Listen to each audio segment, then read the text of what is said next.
Did you know that there are fairies in Pakistan? Well, at least according to folklore. Towards the northwest of the country, there's an area called Chitral, a region home to the Kalash people, sometimes referred to as the mountain pagans. But the region of Chitral has incredible mythology, and perhaps some of the most important creatures are fairies, which they refer to as the Peri. I actually touched upon them in my recent U Space Tube video. Check it out if you have free time. This is the Terichmir, the highest mountain in the Hindu Kush mountain range.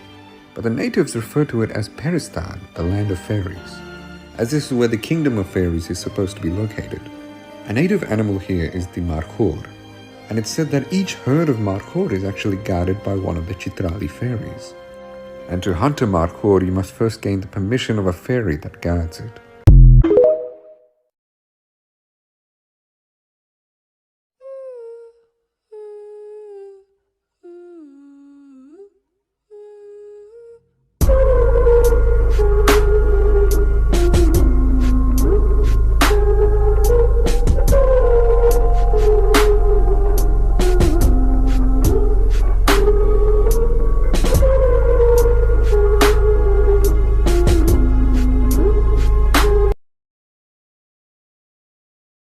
Did you know there is a Pakistani folklore about dragons? The Star, also known as the Chitrali dragons, are described as large, winged serpents with golden manes like a lion. Tales surrounding the Star usually include protecting treasure and devouring warriors. A warrior would counter being consumed by the Star by placing his sword above his head with the tip of the blade in one hand and the hilt in the other. This would tear the star's fish-like mouth. Follow for more cool stories and facts. Another scary story, and this one comes from Pakistan. So a couple weeks ago, I was using my phone at night in bed while scrolling through TikTok, and I heard my mom calling me from downstairs. I was kind of confused why she's calling me downstairs, seeing as it was the middle of the night. But I brushed off that feeling and I got up from my bed. While I was tying up my hair, I heard her call me again. But this time it gave me an eerie feeling and it sounded different, like it was more deep than usual. So I went to my parents' room, and that's when I saw them both, my mom and my dad, who were fast asleep. I got really scared and then just went back into my room and started to read the Ayatul Kursi. It's a holy verse from the Quran to help with protection. But this person or spirit or whatever it was carried on calling my name. And every time it said my name, the voice would get deeper and louder. Eventually I started to cry because it creeped me out. But I laid down on my bed and tried to fall asleep, which I did eventually. In the morning, I told my parents about what had happened, and they told me it's probably just your imagination. Seeing as I was awake using my phone and I must have been tired, I also thought the same thing. So the next evening after sunset, I went outside to go get my laundry from the washing line. But when I was putting my shoes on, I looked up and I saw a lady standing next to a large tree in my backyard. Oh my God. The lady was looking down at the ground. I tried to scream, but I couldn't. And I tried to move, but I was stuck. That's when my mom saw me from the kitchen window and came to me.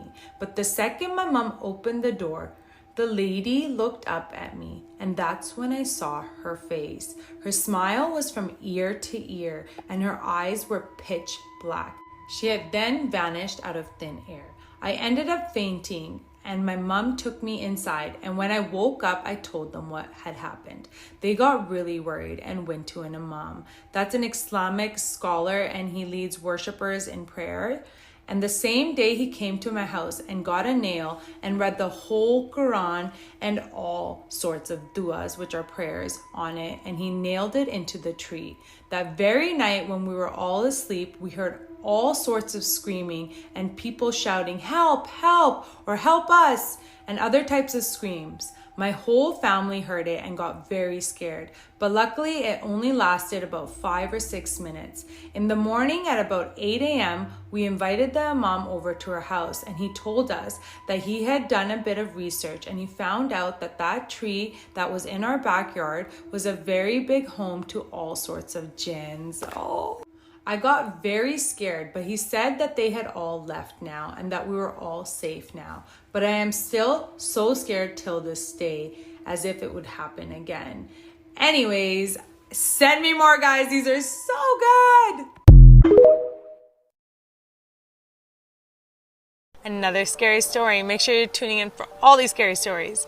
So this one is a scary story about my granddad. So back in Pakistan in late 1970s, after a few years after my dad was born, my granddad used to ride to and from work on a Yamaha motorbike. He used to finish work at 11 p.m. and he used to take a shortcut through the fields on his way home. Oh, the fields in India at night or Pakistan, so scary. Like, picture that, imagine that, okay? One day, while riding through the fields in the middle of the night, he sees a woman who stood near the field he was going through, which was odd at that time, but he didn't think anything of it, until he got close and she called out his name. No, this is a very small village, so everyone knew each other. So he thought, okay, it might be a family friend. He stopped and turned the bike off and asked, "Who is it?" The woman responded with no name, but said in Urdu, "Can you give me a ride to the other side of the field?" He then responded with, "I don't know who you are. I can't give a ride to a woman I don't know," as he's a very Islamic man. He then said sorry and started the bike ride. Halfway through the field, when he heard his name being called again by the same woman, who stood about 5 meters behind the motorbike, when he stopped. After hearing his name being called the second time, he looked back and responded with, "Kya hai?" meaning, "What is it?" She then said in Urdu, "If you gave me a ride, I would have killed you at this spot." At that point, he noticed her feet were long and black and pointing in the opposite direction. Then he started his bike and sped off straight home, not telling anyone what happened. Oh my God. He then stopped using that way to get home and took the main road. A few weeks later, his co-worker was found to have a heart attack in the same spot that he saw that woman. His co-worker lived close to him and used to take the same route home. My grandfather never told anyone until my dad was 15 and wanted to hear a real jinn story. Of course, no one in the village believed my dad when he told them this, as it had been a decade since the man had died. One day, the owner of the field heard screams at 2 a.m. and saw a woman matching the description my dad told everyone. It is said that mentioning her to the village people brings her back, or a person of the village does black magic and sends a jinn. We'll never know. When my dad told me the story, no, I was born in England and there's no way a person from the village heard him tell me this, as we were in England. A man was found dead on the same spot in the same field and died of a heart attack. Oh my gosh, that's so scary. So anytime they mention this story, someone passes away there. I hope me mentioning it. Oh my God, please God. I'm going to pray tonight so hard. Meditate and pray. Anyway, send me more story, guys. These are so good. Oh, I was in Bahawalpur, Pakistan, one hot summer night, and I thought it'd be cool to check out the famous Noor Mahal.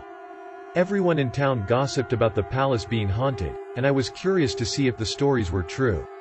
I was walking by the palace, and the whole place had this eerie vibe.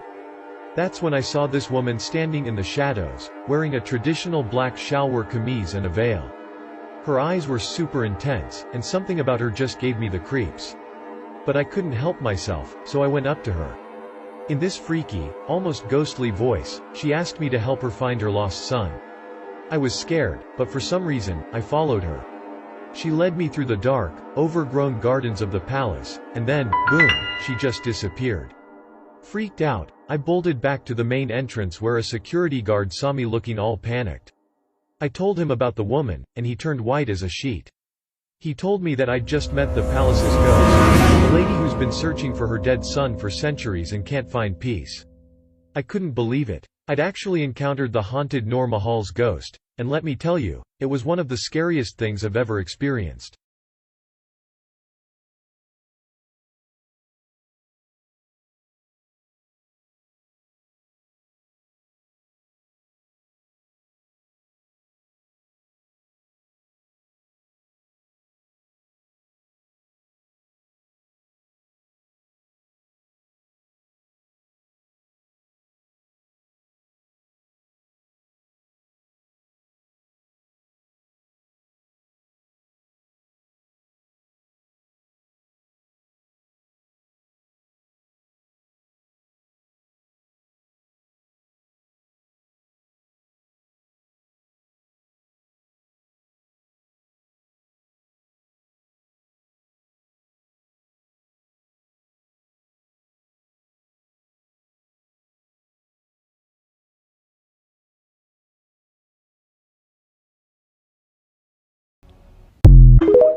This is the story of Sassi Punnu.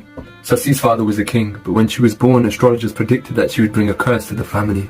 So she was placed in a wooden box and thrown down the river Indus. As she was floating in the water, she made her way to a washerman who took her in. When she grew up, she became one of the most beautiful women in the world, and stories of her beauty reached the prince. Punnu resolved to meet her, and they fell in love. However, given that her father was a washerman, Punnu's brothers forbade the marriage, and they threatened Punnu, but he would not listen. So they came up with a more devious plan. As part of their deception, they got Punnu very drunk on his wedding night, and they put him on a camel's back and he rode into the desert. The following morning, Sassi was distraught. She didn't know where her beloved had went, so she went into the desert, walked miles and miles and miles looking for him, and she stumbled across a shepherd. The shepherd said he would help Sassi, but he ended up forcing himself upon her. Sassi escaped, praying to God that she could hide herself, and at that moment the ground split and she was buried in debris. Meanwhile, Punnu woke up. He was on the camel and he didn't know where to go. He went searching for Sassi through the desert the same way she went, and he too met the shepherd who told her of Sassi's fate. At that moment he uttered the same prayer that Sassi did, and the ground split once again, and they both were buried in the same place in debris. This is a series I'm doing on Punjabi tragic love stories, so please follow for more.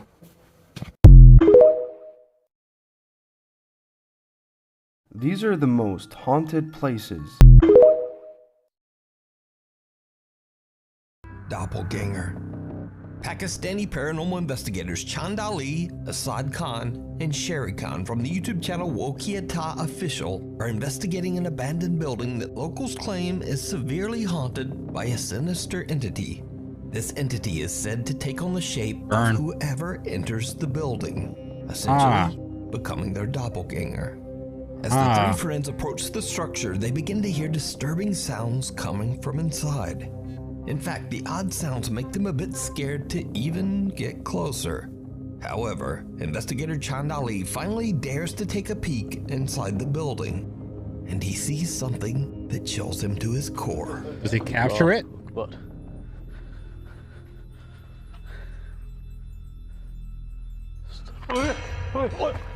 Our God is a wonderful God.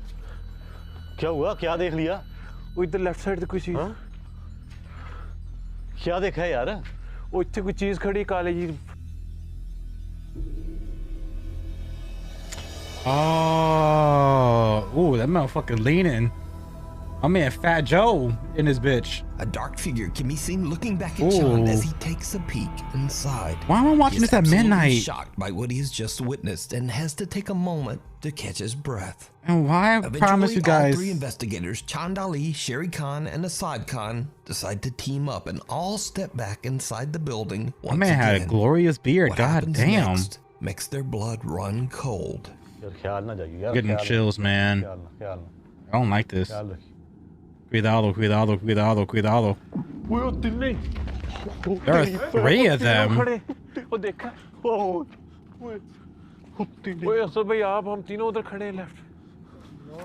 Look like us?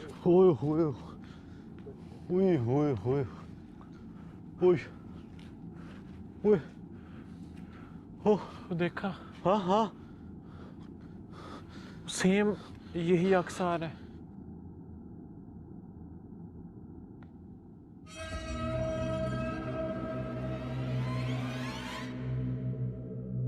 Yo, okay, but damn, hell no, nah. At least he's being reasonable. This time the investigators don't just see a dark figure, but they see perfect copies of all three of them staring back. Now, understandably, the team is seriously freaked out. And who wouldn't be? So, Iron Man looked like a whole Giga Chad. You saw the beard and the hair? I gotta compliment him because I gotta kind of desensitize myself from being scared. You saw how good looking that man is? God damn, Pakistan, y'all be built like that? Mashallah. So, what would you do if you came face to face with someone who looks exactly like you? I will cry for them. I feel bad for them. I'm ugly. God forbid someone else look like me. I already feel bad for myself. I feel bad more for the person that look like me. You know, I'll probably do the world justice and, you know, just lighter gasoline or beer and roast. I'll make some roasted, I don't know, hazelnut from it. Or roasted barbecue. Ricky Q. Ricardo Q. Barbecue. Barbecue. I like that. Barbecue. Barbecue. Why did I just dip to below 3,000? What happened? Especially inside an allegedly haunted abandoned building. My man hating that Michael Jackson lean. You can watch this entire investigation with more spooky moments over on the YouTube channel Wokiata Official. Wokiata. Dashing. Dashy? XP? Why was the person dead? I'm sorry, the thumbnail. Wokiata. Oh. That person is... No. Oh, it's just a red shirt. I thought he was... Official. I thought it was a thumbnail. I'm like, isn't that not good, YouTube? This is a true horrifying story that... Hey everyone, you won't believe this terrifying story I heard that takes place in Lahore, Pakistan. So, imagine this. A family moves into a stunning, old Haveli in the heart of the city. Unbeknownst to them, they're about to uncover a horrifying secret that's been hidden for centuries. Not long after they settle in, the youngest daughter, Aisha, starts acting really bizarre.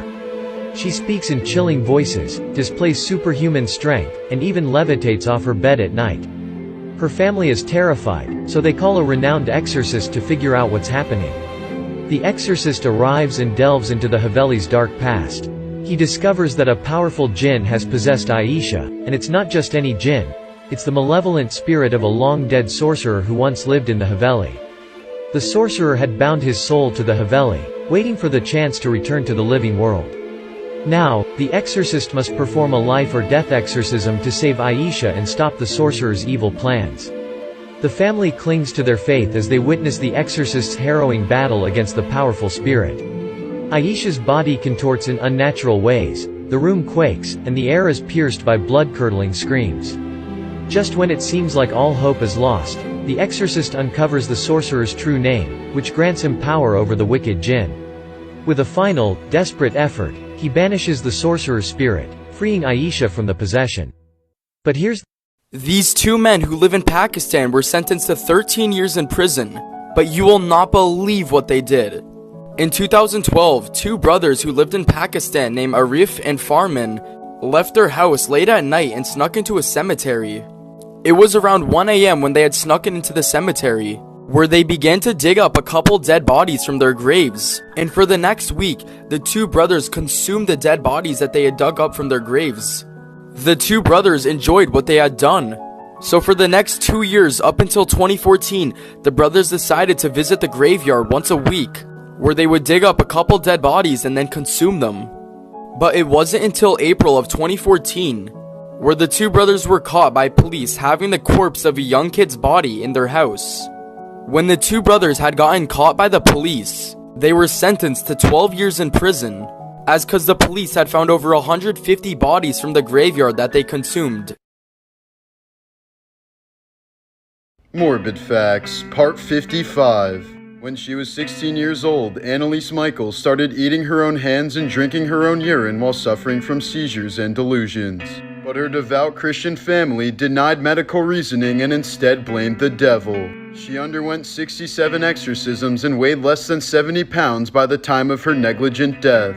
In 2011, a Pakistani woman was sentenced to life in prison for killing and cooking her husband because he wanted a physical relationship with their daughter. Replacement teeth were once made from the teeth of dead soldiers after they were scavenged from the battlefield. A man was once so angry about losing a knife fight in the game CSGO that he spent 6 months tracking down his opponent and stabbed him in real life. After teenager Amy Billig disappeared in 1974, her mother began receiving phone calls from a man claiming that Amy was serving as his slave. The disturbing calls continued on for more than 20 years, but Amy was never seen again and the case has gone cold.